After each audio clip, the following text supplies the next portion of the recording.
Goes the Tungabhadra through the remnants of the famous forgotten empire of Vijayanagar, an empire that flourished some 4 centuries ago. But in the days to come, this deserted land will flourish once more, for the Tungabhadra holds the key to its prosperity. The 1st July 1953, a red-letter day in the achievement of the 400 million rupee Tungabhadra project. Today takes place the opening of one of the canals that leads off from the dam. The honor of ushering the waters into the new canal falls to the oldest inhabitant on hand, a humble peasant who, like so many others, stands to gain much from this giant scheme.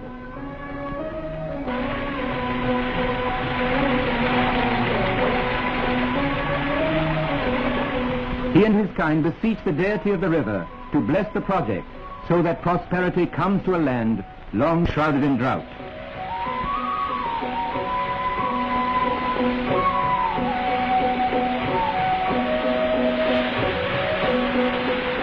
Since the dawn of time, the Tungabhadra has run its course through this arid land of scrub and stone. Why has the land then not blossomed into fertility? Herein lies our story. The river gets its name from the confluence of the Tunga and the Bhadra. Their waters mingle near Kudali village, 8 miles from Shimoga in Mysore state. Tunga and the Bhadra are fed by the copious rains of the southwest monsoon. But only a modicum of these abundant waters was ever utilized in the plains, where the rains average only 20 inches annually.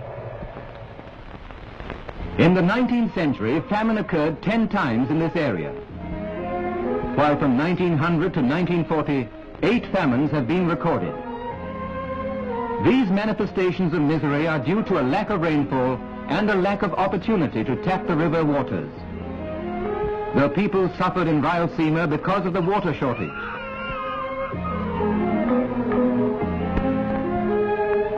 Many migrated when faced with drought and death. For the past 100 years, scheme after scheme has been proposed to save Rayalaseema from the water shortage. Bellary district in Mysore state, Raichur district in Hyderabad state, and Anantapur, Kadapa and Kurnool in Andhra have repeatedly suffered from drought. The present project was evolved in 1944, when a provisional agreement was reached between the governments of Hyderabad and the composite state of Madras.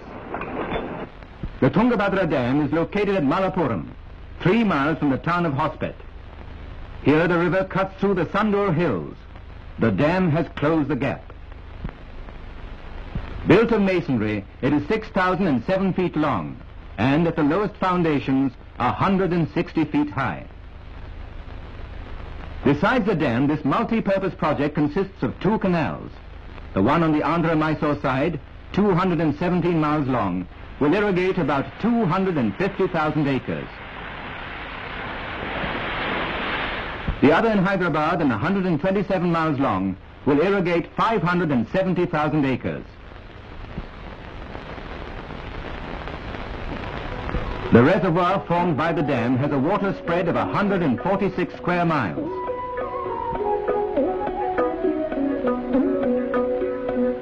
This is the largest masonry dam and storage reservoir yet built in India. The center spillway is of granite blocks bound with cement. During flood, the surplus water will be disposed of through 33 spillway gates, each 60 feet wide and 20 feet high. The dam is nearly complete. The spillway gates are now being installed. The factory for making the gates exists right at the site of the dam, an asset that is unique in India. Up to October 1953, the project was a combined undertaking of the governments of Hyderabad and Madras. Now the responsibility is shared by Hyderabad, Andhra and Mysore.